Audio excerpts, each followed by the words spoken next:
श्रीगणनाथस्तोत्रं गर्भ उवाच।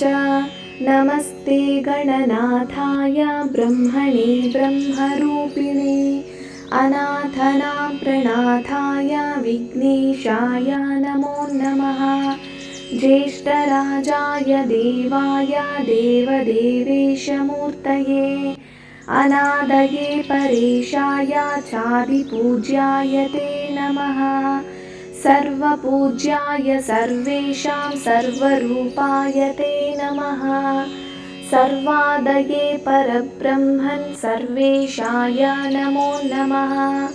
गजाकारस्वरूपाय गजाकारामयाय ते गजमस्तकधाराय गजेशाय नमो नमः। आदिमध्यान्तभावाय स्वानन्दपतये नमः।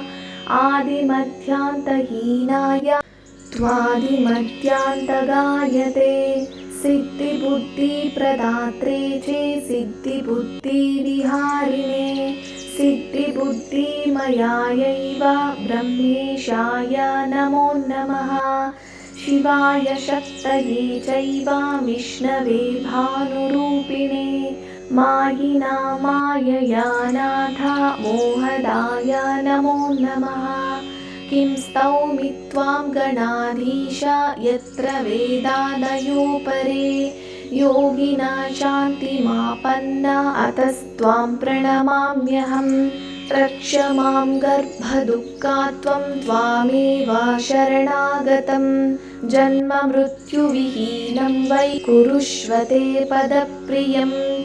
इति श्रीमन्मुद्गले महापुराणे नवमखण्डे श्रीगणनाथस्तोत्रं सम्पूर्णम्।